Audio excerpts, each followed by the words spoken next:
talking about a very common issue that most of us have faced, bloating, right? I'm sure you've had some heavy meal and then you feel bloated in the stomach. But today we are going to talk about 7 triggers of bloating that are not related with food. We have Sophia with us. Sophia is a gut health specialist as well as an integrative health practitioner. She's joining me live from Sydney, Australia. Welcome, Sophia. Thank you, Amita. It's great to be here. Thank you. Well, I'll let you give us the tips on what are the 7 triggers. Sure. So look, I really love talking about this topic because it's something that comes up so often with my clients. And I often have them, I often hear them say, look, I'm doing all the right things. I'm eating really well already and I can't work out why my stomach is always bloated. And so I think the important thing to remember is that there's so many different pieces to the puzzle when it comes to gut health. And so being an integrative health practitioner, I'm all about bringing those pieces to the puzzle together and really looking at the root cause of what's going on because everybody's so individual. And so that's what I wanted to talk about today is these different factors that can play a part that don't have anything to do with food. Some of them are very simple, okay? They seem like the most obvious things, but they really can make a big difference. And the others are those types of factors that are often hidden and that our doctor doesn't talk to us about. But when we identify them, it can make all of the difference, okay? So we'll start with the simplest ones. And one of them is just the way that we eat. So it's not about what we eat, but actually the way that we eat. So are we chewing our food? Are we being mindful? Are we allowing ourselves enough time to sit down and actually process our food? Because often we forget that, I'm often telling my 7-year-old son, we don't have teeth in our stomach. He tends to eat, he loves to eat his food quite quickly. And we forget that the first stage of digestion begins in our mouth. So just taking that time to start to chew our food, what that actually does is, it's exposing our food to the digestive enzymes that are in our saliva. It's allowing it to break down properly. It's also sending a signal. It's giving time for a signal to go to our stomach to start producing those gastric acids, okay, to break our food down. So that way, by the time that it reaches our stomach, half the work's already been done. Right? So just that simple step of knowing that, there's no race. We just want to sit down, take our time, free from distractions to really savor our meals. Right? And we know that in certain countries like France, for example, they make mealtime a real occasion and they sit down, they savor it, they enjoy really rich foods like, baguettes and cheeses. And for some reason, their health outcomes actually seem to be, a lot better than many of us Western cultures. And I would say a lot to do with that is the fact that they really appreciate food, have gratitude for their food, and they sit down and take their time. And what also happens when we sit down and eat our food mindfully is often we don't end up overeating. Okay, because when we eat really quickly and we're at the computer, we're eating in the car, we're standing up at the fridge, we're rushing our way through meals, as we can tend to do, particularly if we've got a family, if we're running businesses, whatever we're doing. It's very easy to eat more than our body needs. And, I like this analogy that our stomach is essentially like a washing machine. If we overfill it, that washing machine can't clean those clothes properly. And if we overfill our tummies, we're not going to be able to digest our food. And so it sits there undigested and it starts to ferment. And, fermentation is what leads to that bloating. Okay, so that's number 1 is chewing our food. Number 2 is actually stress. Okay, so, we know that this gut-brain connection, we know that our gut and brain are connected, okay, in many, many ways. One of the ways that it is connected is that when we are stressed, our digestive system essentially shuts down. Okay, so when we get into fight or flight mode, our blood is rushing to our arms and our legs, helping us run away from a lion, okay, but it's certainly not thinking about digestion. So what happens is this movement through our intestine starts to slow down. Our gastric juices start to slow. We're not able to break our food down properly. And I think if anybody has ever been stressed or nervous or anxious about something and that feeling of butterflies in our tummy or needing to run to the bathroom, okay, I think that's a really perfect example about how stress can really affect our digestive system. All right, so our brain and our gut are literally talking to each other through our vagus nerve. And so that's why it's really important when we're eating, not just being mindful and chewing our food, but actually eating in a calm state. All right. So often what I like to get clients to do, if this is something that they struggle with, is just a really simple practice of before they have their meals is just taking 3 deep breaths, just 3 really nice, big, deep belly breaths, just to activate that parasympathetic nervous system to allow them to digest their food properly. Now, the third thing, again, it's a really simple one, which is actually drinking a lot of water. Often we focus so much on food and eating really well, and we forget one of the simplest things is drinking adequate water, being adequately hydrated, just to keep everything moving through our system, right? So it's really the other piece of that food puzzle. And so what this does is it's flushing waste out of our body, it's softening our stools. And so another tip that, a way that we can easily get lots of liquids into us, is one, drinking plenty of herbal teas during the day rather than coffee, which can dehydrate us. Starting the day with a smoothie, for example.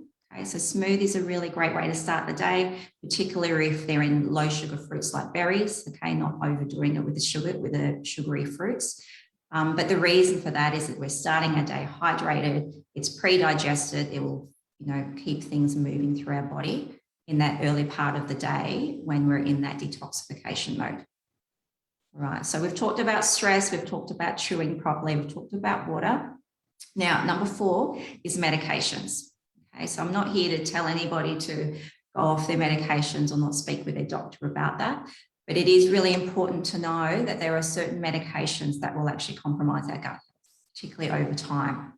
So of course, antibiotics is the obvious one there, which is where, wiping out our gut microbiome, and not just the good bacteria, but also, not just the harmful bacteria, but the good bacteria. Okay, and it can take many months for our gut to recover from that and really start to restore. But also the PPIs, so the proton pump inhibitors that many of those with digestive issues end up being put on for reflux, okay, for heartburn. And so the trouble with these is they actually, the way that they work is stop our stomach from producing stomach acid. And we actually need this stomach acid, to break our food down. And so what happens is after many months on these PPIs, which aren't really approved for long-term use, is because our stomach is alkaline, we can't digest our food properly. We don't absorb the nutrients from our food, okay? And there is a link between PPIs and certain nutrient deficiencies. And we also can't maintain the healthy balance in our gut in terms of the microbiome, okay? So in the more alkaline state, this allows bacteria and fungus and to overgrow. It also is an environment that parasites tend to love as well, right? So we really need our stomach acid. It's there, it serves a purpose. So it's not to say that people need to suffer through this discomfort, but there are other options out there, more natural options that can give people the same relief. Right? So I'm very much about helping people to make informed choices, understanding when we are taking medications. There is always a place for medications. Okay, they do serve their purpose. Just understanding exactly, the impact that's going to have, and knowing, weighing up different options for yourself. Number 5 is more of a subtle one, and it affects our gut health over time. Okay, so not so much directly on bloating, but it is really important for people to be aware, which is toxins. And so by toxins, I mean what we put on our bodies, the products we use on our bodies, and also what we use in our home to clean our home with. And the reason for that is we inhale what we use, we absorb it through our skin, right? Our skin is our largest organ, it's very permeable, right? We just need to look to other pharmaceutical examples like progesterone cream, nicotine patches to know that our skin is very absorbent, right? So it's not this one-off exposure to products like perfumes, deodorants, cleaning sprays that is the problem. The issue is that we're using them on a daily basis over long periods of time, and over time it starts to have a cumulative effect, right? So particularly, products like antibacterials and sanitizers, especially this last year, we've been, many of us have been overdoing it on these types of products. So there are other options that we can have that same disinfectant effect without being so harsh on our gut. Number 6, really important one, and this is the one that's often overlooked, okay? And this is about the ecosystem in our gut. And so we're talking about bacterial overgrowth, all right? So there can be bacterial infections such as streptococcus, or there might be Helicobacter pylori. There might be candida overgrowth, which is a very common fungal overgrowth, particularly in women. There might be parasites, okay? And so this is why for many people that feel like they've tried all the things and they still have persistent digestive issues, doing a comprehensive gut microbiome stool test can be really helpful at just working out that underlying root cause so that they're not playing guesswork anymore. And then once we know what is going on in the gut, then we can actually implement a protocol to address that directly rather than playing a lot of trial and error. Because often clients come to see me, they've tried all the other things, they've tried conventional approaches and they're really fed up with not feeling great and they're just ready to work out what's really going on.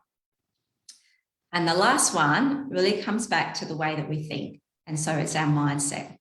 Because often we just, especially when it comes to bloating, we just want a quick fix. We just want this magic food that's going to make us feel better or magic supplements that's going to de-bloat us. But that's actually what keeps us stuck, okay? Because often it's not one thing and everybody's different. And sometimes it will take a combination of different factors to address what that root cause is. Okay, so that's not to say that there isn't a supplement or a food that can make a big difference, particularly if there's like a food intolerance, for example. Sometimes just getting tested for that, removing that culprit can make a big difference for people. But if we want to address bloating in the long term, we really need to be in it for the long haul and be prepared to try different things and make that investment, not just in time or finances and whatnot. Okay, so we need that open mind and a willingness to really get to the root cause. So those are my 7 tips. I know there's a lot there, so I'll sum them up again for you. So number 1 is the chewing. Number 2 is managing stress and eating in a calm state. Number 3 is water, hydrating, keep everything moving. Number 4 is being aware of becoming informed about the medications that people might be using. Number 5 is the toxins in our home. Okay, number 6 is the ecosystem in our gut, so whether it's parasites, bacteria, or fungus. And number 7 is around the way that we think. And so I know that's a lot, and that's why I've created a program. It's called a Healthy Gut Reset for Women. It integrates all of these factors. It actually helps women, implement them step by step so that it's not overwhelming in a way that becomes really easy to take on board over an 8-week time period.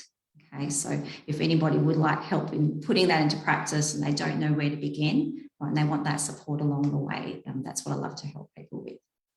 Well, thank you so much, Sophia. I think the main issue that all of us have is when we're eating, we're not chewing and we're not paying attention, especially in the Western world, Europe and Asia. I think it's a little bit different because the culture of the food is very inherent in their society and the history, right?